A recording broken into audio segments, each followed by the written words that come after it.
शेवग्याची शेंग म्हटलं की नाकं मुरडणारी काही कमी नाहीत बरं का. शेवग्याच्या शेंगेचे फायदे तर तुम्हाला माहितीच आहेत, पण कोण खायलाच मागत नाही. आणि म्हणूनच त्यांच्यासाठी एक खास नवीन रेसिपी. शेवग्याच्या शेंगावर बेसन घालून पाहिले का कधी?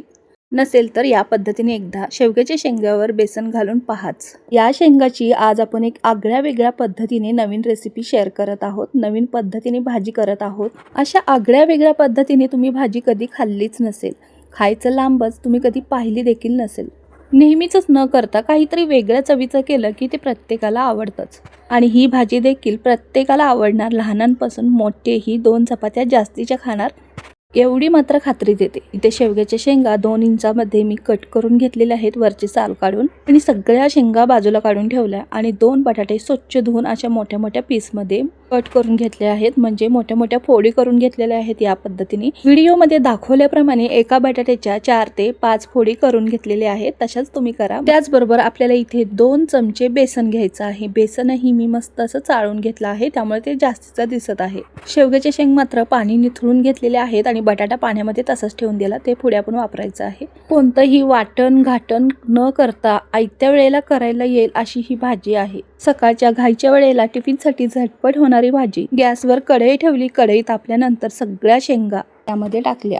शेंगा टाकल्या की आपल्याला 1 मिनिटभर शेंगा सुकेपर्यंत, म्हणजे शेंगावरचं जे पाणी आहे ते जाईपर्यंत, पूर्ण कोरडे होईपर्यंत परतवून घ्यायचं आहे. आणि मग शेंगा पूर्ण कोरड्या झाल्यानंतरच आपल्याला यामध्ये तेल टाकायचं आहे, नाहीतर पाणी आणि तेल मिक्स होऊन तेल उडू शकतं वर.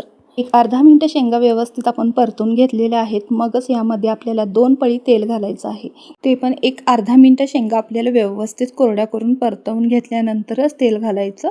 आणि ह्या कोरड्या करण्याच्या प्रोसेसमध्ये ही शेंगा छान भाजल्या जातात. बघा, त्याचा रंगही बदलला आहे आणि संपूर्ण शेंगा आपल्या कोरड्या झालेल्या आहेत. आणि याच वेळेला आपल्याला इथे 2 पळी तेल घालायचं आहे. तर इथे मी 2 पळी तेल घातलेलं आहे. आणि तेल घातल्यानंतर 1 मिनिटभर शेंगा परत एकदा व्यवस्थित परतवून घेत आहे. आणि इतर वेळेला आपण शेंगा जशा उकडून वगैरे घेतो ना, तसं काहीच करायचं नाही. फक्त ह्या प्रोसेसमध्ये ना शेंगा आपल्या अगदी 2 मिनिटाच्या ह्या वाफेनेच ना आपल्या शेंगा छान 80% भाजल्या जातात, म्हणजे पूर्णपणे आतूनही व्यवस्थित त्या शिजल्या जातात. आता तेल टाकल्यानंतर एखादं मिनिट भाजून घेतलं व्यवस्थित, लगेचच आपल्याला ह्या शेंगाच्या चवीचं मीठ घालायचं आहे. म्हणजेच अर्धा चमचा मीठ आणि अर्धा चमचा हळद घालून ही परत एकदा व्यवस्थित वाफवून घेणार आहे. त्याचप्रमाणे यामध्ये हळद मीठ टाकलेलं आहे आणि हे सगळं मिक्स करून घेतलं. शेंगाला हळद मीठ व्यवस्थित लागल्यानंतर मंद आचेवर झाकण ठेवून एक वाफ काढून घेतलेली आहे. आणि या वाफेतच शेंगा आपल्या शिजल्या जातात. आणि अशा हळदी मिठातल्या शेंगाही खायला खूप छान लागतात बरं का. तर मंडळी, तुम्ही इथंपर्यंत व्हिडिओ पाहत आलाच असाल. इथपर्यंत रेसिपी तुम्हाला कळालीच असेल. रेसिपी कशी वाटते, त्याचबरोबर रेसिपी तुम्ही कोणत्या गावातून किंवा कोणत्या शहरातून पाहत आहात ते मला नक्की कळवाच. त्याचबरोबर जर तुम्ही रेसिपी पहिल्यांदाच पाहत असाल तर अजूनही सबस्क्राईब केलं नसेल तर तेही करून घ्या. अशाच नवीन नवीन रेसिपी तुमच्यापर्यंत येत राहतील. सो शेवग्याच्या शेंगाला छान असे वाफ दिल्यानंतर लगेचच आपण जो बटाटा कट करून ठेवला आहे ना, तो यामध्ये टाकायचा आहे पाणी निथळून. बटाटा ही शेंगासोबत आपल्याला व्यवस्थित परतवून घ्यायचा आहे. आणि परत एकदा झाकण ठेवून एक अर्धा मिनिटाची वाफ द्यायची. या प्रोसेसमध्ये बटाटा आणि शेवग्याची शेंग आपली शिजली तर जातेच, त्याचबरोबर त्याच्या आतपर्यंत मीठ आणि हळद मस्त मुरली जाते आणि ह्याची चव भाजीमध्ये अप्रतिम लागते बरं का. ठेवलेलं झाकण काढलं आणि त्याच्यानंतर ना हे सगळं व्यवस्थित मिक्स करून घेतलं. आणि या क्षणाला आपल्याला यामध्ये बेसन टाकायचं आहे. तर तुम्हाला या ठिकाणी बेसन घालायचं नसेल तर पुढे फोडणीमध्ये कधी घालायचं ते मी सांगणार आहे. पण मी याच ठिकाणी बेसन घातलं आणि छान असं 1 मिनिटभर परतवून घेतलं. अशा पद्धतीने आधीच बेसन टाकलं की बेसन भाजलंही जातं छान आणि त्याचबरोबर शेंगा आणि बटाट्यामध्ये छान असं मिक्स होतं. तुमच्या घरी जर लहान मुलं असतील तर तुम्ही अशाच शेंगा काढून त्यांना खायला देऊ शकता बरं का. एवढी छान चव लागते ह्याची. फक्त त्याआधी एक झाकण ठेवून मंद आचेवर वाफ काढून घ्यायची आहे. आता झाकण ठेवलंय तोपर्यंत आपल्याला इथे 1-2 मोठ्या आकाराचे कांदे घ्यायचे आहेत, ते बारीक चिरून. त्याचबरोबर इथे टोमॅटोही 2 मोठ्या आकाराचे बारीक चिरून घेतलेले आहेत आणि 7 ते 8 लसणाच्या पाकळ्या. तर मध्येच लाईट गेली होती त्यामुळे गॅस बंद करून मी झाकण ठेवून असंच ठेवलं होतं. आणि हे बघा, लाईट आल्यावर मी परत पुढची प्रोसेस करत आहे. खूप अंधार पडतोय आणि त्यात पावसाचं वातावरण, त्यामध्ये आज सोमवार असल्यामुळे लाईट बऱ्याच वेळेला ये जा करत होती. त्याचबरोबर कितीही प्रयत्न केला तर बॅकग्राऊंडला पावसाचा आवाज येतोय, त्यामुळे तुम्ही समजून घ्यालच. असो, आता शेवग्याच्या शेंगा आणि बटाटा काढून घेतला एका प्लेटमध्ये आणि आपण ना त्याच कढईमध्ये तेल टाकलं. तेल टाकल्यानंतर तेल तापल्यानंतर ह्यामध्ये जिरं टाकलं. जिरं छान फुलल्यानंतर 7 ते 8 लसणाच्या पाकळ्या ठेचून यामध्ये टाकलेल्या आहेत. तर त्याही परतवून घेत असतानाच यामध्ये मी कांदा टाकला. 2 मोठ्या आकाराचे कांदे बारीक चिरलेले यात सगळे टाकलेले आहेत. तर तेही आपल्याला 1 मिनिटभर छान असा कलर बदलेपर्यंत परतवून घ्यायचा आहे. कांदा व्यवस्थित परतून झाल्यानंतरच आपल्याला यामध्ये टोमॅटो टाकायचा आहे. कोणतंही वाटण वगैरे काहीच घालायची गरज नाही. फक्त मी दाखवलेली ही पद्धत तुम्ही व्यवस्थित समजून याच पद्धतीने रेसिपी फॉलो करा. आगळ्या वेगळ्या चवीची एकदम गावरान पद्धतीने भाजी तयार होणार आहे आपली. कांदा व्यवस्थित परतवून घेतला, लगेचच टोमॅटो टाकला. टोमॅटोही छान 1 मिनिटभर मंद आचेवर परतवून घेतला तेल सुटेपर्यंत. टोमॅटो मी बारीक चिरून घेतलेला आहे. तुम्ही किसणीने किसूनही घेऊ शकता. टोमॅटो कांद्याचीच ही ग्रेव्ही ना आपल्या भाजीला खूप छान चव देते बरं का. आणि त्याचबरोबर बेसन घातलं आहे ना, त्या बेसनाने छान भाजीला दाटसरपणा येतो. त्याचबरोबर एक आगळी वेगळी चव येते भाजीला. आणि त्या चवीसाठी आपल्याला खास इथे 2 मसाले घालायचे आहेत. ते म्हणजे इथे सुरुवातीला आपण अर्धा चमचा हळद, अर्धा चमचा मीठ घालून घेतलं. त्यानंतर व्हिडिओमध्ये दाखवल्याप्रमाणे 1 मोठा चमचा किचन किंग मसाला आणि 1 चमचा कस्तुरी मेथी घालून आपल्याला हे सगळं मिश्रण व्यवस्थित परतवून घ्यायचं आहे. किचन किंग मसाला आणि कस्तुरी मेथी मात्र आवर्जून यामध्ये घाला. ह्या भाजीला खूप छान चव येते. आणि हो, मगाशी बोलल्याप्रमाणे बेसन जर त्यावेळेला तुम्हाला घालायचं नसेल तर तुम्ही इथे फोडणीमध्ये घालू शकता. या ठिकाणी फक्त बेसन व्यवस्थित भाजलं गेलं पाहिजे 1 मिनिटभर. 2 चमचे इथं बेसन घातलं आणि व्यवस्थित भाजून घेतलं तरीही भाजीला छान चव येते. आता मसाले टाकल्यानंतर हे सगळं व्यवस्थित परतवून घेतलं आणि 1 मिनिटभर तेल सुटेपर्यंत एक छान अशी वाफ काढून घेतलेली आहे झाकण ठेवून. एका वाफेतच टोमॅटोही छान विरघळला जातो, पूर्ण एकसंध होतो. हे बघा, या पद्धतीने तुम्ही लहान मुलांना खायलाही देऊ शकता. शेवग्याची शेंग बघा किती शिजली आहे, छान अशी मऊसूत झाली आहे. लहान काय मोठेही आवडीने खातील, एवढी छान चवीला लागते ही शेंग. झाकण काढलं आणि हे सगळं परत एकदा व्यवस्थित परतवून घेतलं. टोमॅटो, कांदा, मसाले सगळं एकजीव झाला आहे, छान तेल सुटू लागलं आहे. आणि आता याच वेळेला इथे 2 मोठे चमचे कांदा लसूण मसाला मी टाकणार आहे.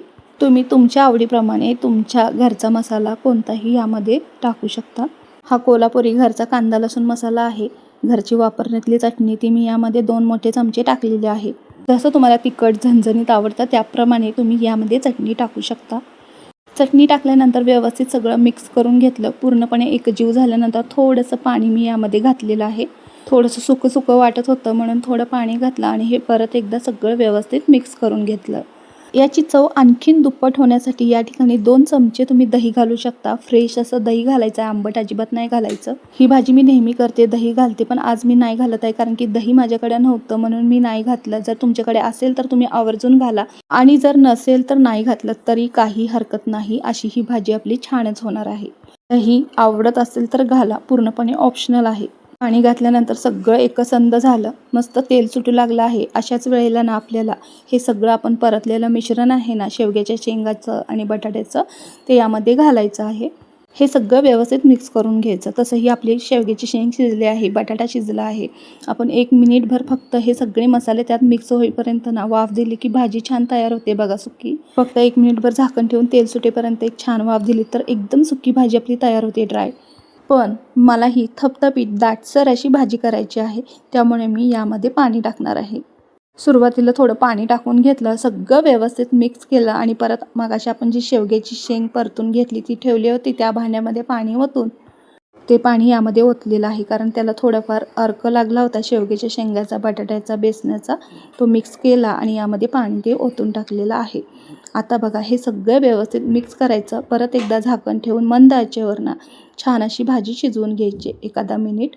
मस्तपैकी एक उकळी आली की भाजी आपली छान शिजते. आणि ही भाजी आता तुम्हाला पातळ वाटत असेल पण थोडीफार थंड झाल्यानंतर परत ती बेसनमुळे दाटसर होते, त्यामुळे जास्तही आपल्याला पाणी आटवेपर्यंत शिजवून घ्यायची नाही. भाजीला छान उकळी आली आहे आणि आज दुपारच्या जेवणासाठी ही मी भाजी बनवली होती.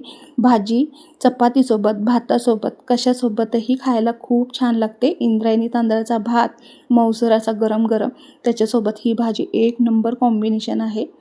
तोंडाला चव नसेल तर चव येईल अशी ही भाजी आहे. एकदा नक्की करून पहा आणि आवडल्यास रेसिपीला लाईक करा आणि रेसिपी तुमच्या मित्रमंडळींना शेअर करा. 1 मिनिटभर छान अशी भाजी शिजवून घेतली झाकण ठेवून मंद आचेवर. आणि शेवटी आपल्याला इथे बारीक चिरलेली भरपूर अशी कोथिंबीर घालायची आहे.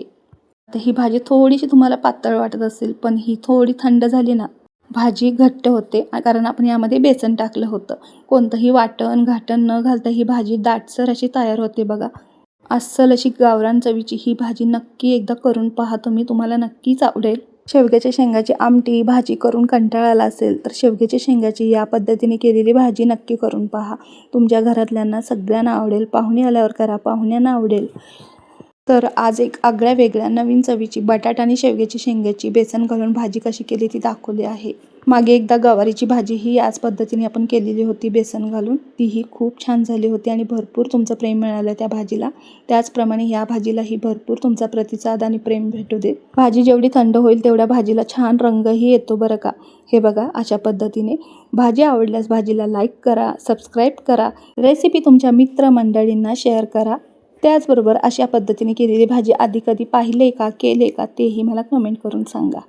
किंवा तुमची बनवण्याची कोणती पद्धत आहे तेही मला कमेंट करून सांगा बरं का. मलाही आवडेल. त्या पद्धतीने नक्कीच मी भाजी करण्याचा प्रयत्न करेन. जे मी घरी बनवते त्याच रेसिपी मी तुमच्यासाठी खास करून शेअर करत असते. अगदी घरच्या चवीच्या, घरच्या साहित्यामध्ये. आणि अशाच रोजच्या जेवणाच्या रेसिपीज जर तुम्हाला पाहायला आवडत असतील तर नक्की कमेंट करून सांगा. त्याचबरोबर #महालक्ष्मी किचन असं कमेंट करून नक्कीच सांगा. पुढची कोणती रेसिपी पाहायला आवडेल तेही सांगा. चला तर मग आतासाठी बाय. धन्यवाद.